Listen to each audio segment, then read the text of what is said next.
Hey, I'm Alex Radcliffe from Board Game Co., and this is News and Week in Review. We're going to be going over some general news, some game-related news, some topic of the week, what I played, all the usual stuff, all the videos of the week, all the things. Let's go ahead and start this off. Links, as always, in the description down below. Starting off with the thing I meant to talk about last week but couldn't remember the title of, which is Moonbreaker.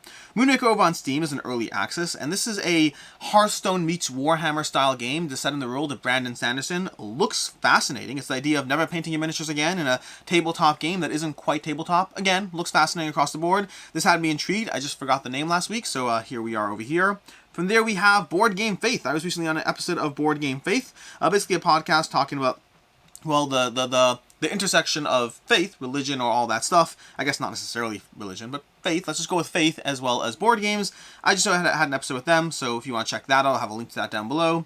And then lastly, we have over here, Gloomhaven is free on the Epic Game Stores from the 21st to, I believe from the 21st to the, to what's it called, the 28th, if I'm not mistaken. But Gloomhaven should be free on Epic Games, so if you want to go ahead and get your hands on Gloomhaven and have not wanted to go ahead and pay for it, well, you can try Gloomhaven Digital free on Epic Games, again, from the 21st through the 28th, I believe. So we'll see. But anyways, that's going to be from general news, and from there we move to game news, which has a whole bunch of announcements, Kickstarter, pledge managers, all these kinds of things. Starting off with Elden Ring. This one has 16,000 people following it, and they announced it less than a week ago. 16,000 people following it. Who wants to take bets on how big this Kickstarter is? I'm going to go ahead and put my vote in at 9.4 million. Okay, 9.4 million for Elden Ring, the board game. That's going to be my vote from Steamforged Games. I'm curious, but by the time this thing launches, 16,000, by the time it launches, it's going to have 40,000 followers, if not more. Elden Ring, the board game from Steamforged Games, coming to Kickstarter. Very intrigued. Very, very intrigued. Very excited to see what happens with this. This is going to be an absolutely insane project. Yeah, very, very, very excited for this one. From there we have... What is this one? We have, speaking of Steamforged Games, we have this over here. This is, they reopened basically their pledge manager for Monster Hunter World. Monster Hunter World, if you want to go ahead and get in on that, they reopened the pledge manager until October 28th, although also with the caveat that some things are limited. So some bundles are limited, first come, first serve. So both until October 28th, and also some degree of first come, first serve, not to trigger your FOMO, just telling you what they're saying in the update. So if you want to get in Monster Hunter World from Steamforged Games, you can do that. Then speaking of pledge managers reopening, we have ISS Vanguard opening their pledge manager for Wave 2, now that Wave 1 is slowly arriving at people's doors, now that people are having their initial reactions, and from what I've seen, they seem to be positive. Then again, they're mostly in ISS Vanguard Facebook groups, which are likely to be the most diehard fans, but mostly positive responses from what I've seen so far to the game. And they reopened the pledge manager, so if you want to jump in on the Wave 2 for ISS Vanguard, now's your opportunity to do so. And then we have announcing Star Wars The Clone Wars, a new board game from Z-Man Games and Asmodee, basically taking the pandemic system and putting the Star Wars Clone Wars universe on top of it.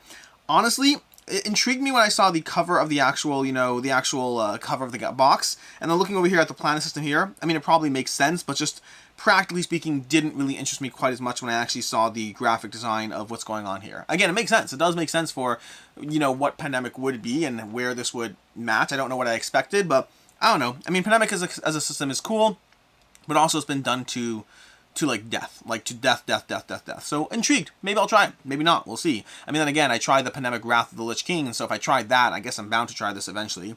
Anyways, over at Plat Hat Games, we have Hickory Dickory, where their players are going to be controlling a team of mice competing in a royal scavenger hunt. The mice will ride around in a Cuckoo's Clock minute hand as they search for items that match their hunt card. That sounds great. They've done Mice and Mystics, and now they have Hickory Dickory, a new jumping into mice as Plat Hat Games. We'll see how that one turns out. Then we have on GameFound, we have Destinies announcing that they are coming to GameFound October 18th. Destinies Witchwood, the newest expansion of Destinies, expansion standalone, not really expansion, standalone game in the Destinies universe. This is going to be coming to GameFound on October 18th. Currently have 491 people following the campaign, but that's also because I only just saw the announcement for this over today. So yeah, today we have a GameFound coming to. Whoa, look at this! It's so cool! It's Destinies from Lucky Duck Games with miniatures, and miniatures are not that big a part of the experience. They are a part of the experience, just not the biggest part of the experience. And speaking of things coming to GameFound, we have Tainted Grail, Kings of Rune, launching in 5 days, 15 hours, or to be more specific based on when you're watching this, launching on the 27th of September. So this is coming soon to GameFound. In case you were wondering when this was actually showing up, well, there's a reason this is on my table to play this week. But I'm a little behind. I thought I had more time. I don't have more time. And then we have over here, we have Chip 3 Games announcing 20 Strong. This one sounds like it's coming to GameFound next month. There's no preview page up yet. but 20 strong, a single-deck solo adventure game system is coming to GameFound next month. Players will deploy a standardized set of 20 dice in a variety of ways across individual modular decks. Every deck takes place in its own universe with a unique set of mechanics. Bringing the same flair you've come to expect from Hickory Dickory Games with beautiful foil PVC cards and custom dice, but in a much smaller and more affordable package, perfect for quick solo adventure in almost any situation. There's a third one. I'm just going to read those two, though. This is going to be interesting to see how it plays out, because Hickory Games, for all that I love them, and I do love them, spoiler alert, disclaimer, they've given me a sword, so that's why I love them, not because I've historically said I love their games for a long time, but it's a sword. We'll go with the sword thingy. But Hickory Games, much as I love them, one thing that they have not yet done that successfully, as far as I'm concerned, is a small box game that holds up. They haven't done a small box game that holds up for me. Their games that I love are all big box experiences. The one small box game I've tried from them, Trip Lock, which I think is their only real one, past like game to pick a game and stuff like that. But Trip Lock I did not find myself overly impressed by. So I'm curious to see what happens with 20 Strong. They're good. They've proven that they're amazing at crafting amazing large box experiences. Can they do the same with small box experiences? I'm very intrigued. I'm just intrigued. Let's find out. Let's see. We'll see what happens. And then we have a few things coming to retail. With all this Kickstarter news, we have some retail news. Boop from Smirk and Dagger, which I thought would be coming to Kickstarter, apparently is skipping Kickstarter, going straight to retail. Boop's going straight to retail. It's a very thinky game for two clever cats, an abstract game of jumping your cats onto the board and booping them off. And then we have Sidereal, Confluence, Bifurcation, which I did not think was coming to Kickstarter. But both these games have entered pre-order in case you're interested in some degree of retail news. Honestly, I need to up my retail news stuff. In general, I just find I have some things, but I don't have as much as I would like. But that is going to end our our news segment there. Which brings us to the topic of the week. Topic of the week this week is going to be very short, which is I've been sick. I've been sick for a week now and trying to do the best that I possibly can as far as just making everything work.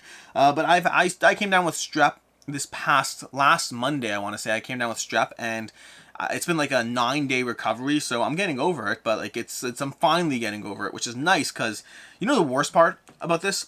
I mean, it's not the worst part, honestly. There's no real problems here. This is first world problems left, right, and center. But the worst part for me is I still push myself to occasionally film a few videos here and there to not fall that behind. And then when I'm watching those videos after the fact to timestamp them, there's such a clear lack of energy in the videos. And I'm so off, and I'm pausing, and like it's annoying because like it's a permanent thing that will last on the internet, where I just feel the quality is not what it could have been or should have been because I'm under the weather. But like I have to not fall behind too, so there's a balance there. Either way, yeah, that's what's going on there. Small stuff. There's no real topic of the week, which brings us to what I played. What I played this past week. Let's see what we have over here. We have the following. We have, I scroll back to over here, let's see. If we scroll back to over here. So, I dove into some Acquire. I've been playing some Acquire I'm going through the World Series of Board Games, which means I'm commenting on Acquire, but that also means I've been playing some Acquire to bring myself up to speed, because I haven't played Acquire properly in like 5 years. I've been diving back into Acquire. I played 3000 Scoundrels, a fun game that we'll talk more about in a review at some point. We have more Acquire, diving into more Acquire, more 3000 Scoundrels. We have Wingspan, played some Wingspan. Again, diving into some things to just refresh myself on some games at World Series of Board Games. Speaking of which, we have some Great Western Trail. Played that. Haven't played Great Western Trail in like, I don't know, 3 years, 4 years. I played Street Fighter V Champion Edition Legends. I'll have coverage in that. That is a Blacklist Games title, and if you're like, oh, how dare you, Alex, we'll talk more about this. This will be coming up soon. But Street Fighter V Champion Edition Legends, really enjoyed it. We'll have review coverage of that one.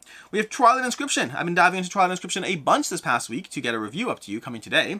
We have Dragons of Etchenstone, a solo game that I've been diving into from the creator of Gloomhaven. I played Dragons of Etchenstone. I'll have some review coverage, so I'll save it for that. More Dragons of Etchenstone, more Twilight Inscription. We have some Dune War for Arrakis. I played some Dune War for Arrakis. Well, 2 games of it, technically, or a game and a half, depends how you count it. But I had some coverage of that. I did a video together with Devon Talks Tabletop, where we did a first impressions review, as well as a gameplay over on my channel. Short version of Dune War for Arrakis is I'm keeping my pledge. I liked the game, I enjoyed it, had a few minor complaints, but overall I thought it was a really solid tactical game. We have Wanderlust. That's going to be a Kickstarter probably coming in 2023, if I'm not mistaken. I think, maybe, I don't know exactly. But it's an interesting game. It's in the vein of trekking the world and Ticket to Ride, and I really enjoyed it. We'll talk more about it when that's actually launching.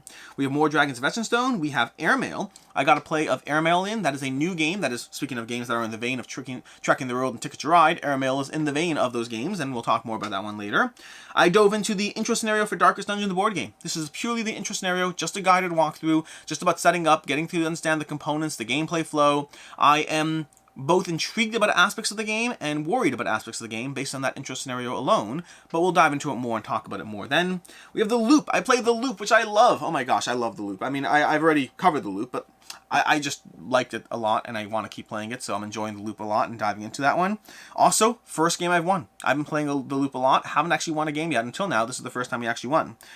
Dune War for Arrakis, more of that. More Twilight Inscription. More Gloomhaven. Playing Gloomhaven online. And then, if I go to my email, where I still have some things logged, let's go to my email. I log my gameplays in BG Stats, but I don't always move them over there fast enough, so I often take notes in my email first. I dove in Catan Dawn of Humankind. I dove into that for the first time. We'll talk more about that. I'll be reviewing that at some point shortly, I'm sure. We have Roleplay Adventure. Enjoy that a lot. Really enjoying Roleplay Adventure. It's a great game, and this is our second scenario into it. That was over on Twitch, Camp Co-op, and diving into that. I really like Roleplay Adventure. It's a lot of fun. We have Bestiary of Sigillum over here, this game, which I'll be playing more shortly, but I really enjoyed this one. We'll talk more about that as well.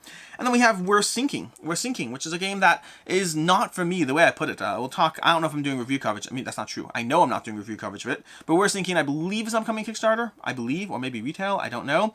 But it's one that I both can easily recommend for the right group of people, also not my genre of game.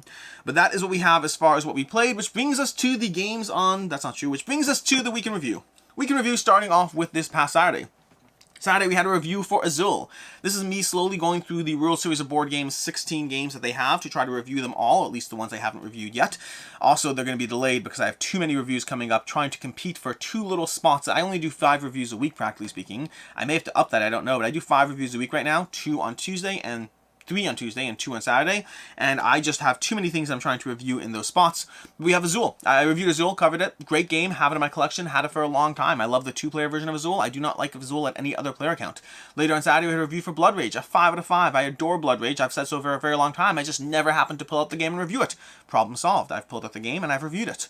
Then on Sunday, we had 10 questions with Devon and Meg. This is more 10 questions with Devon and Meg interrupting and showing up later. But this is something I filmed a few weeks ago, actually. More than a few weeks ago. Like, probably about 6 weeks ago by now. I don't know. I filmed it a bit ago when Devon and Meg were here last. But overall, really enjoyed the back and forth with them. It was Devon came up with 10 questions to ask, and then I came up with 10 questions in turn. And we just went back and forth asking random questions.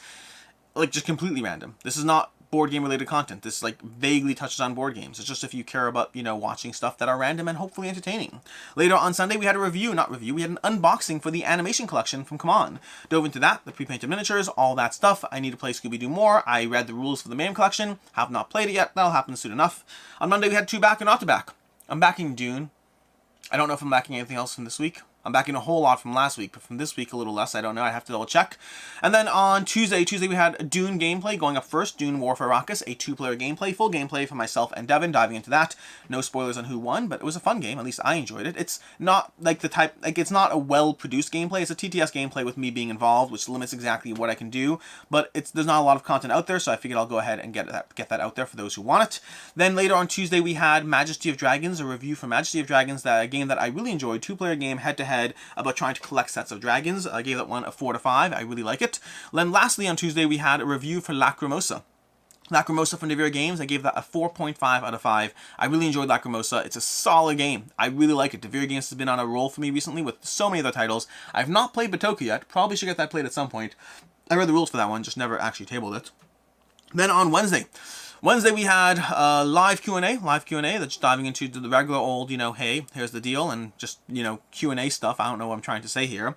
This is possibly the last live Q&A for a few weeks, because next week I'm at WSBG and probably won't have one. The week after that will be Yom Kippur, which means I'm definitely not having one. And so the week after that is when the next live Q&A is. So this is the last one for 2 or 3 weeks. Tentatively. We'll see what happens next week.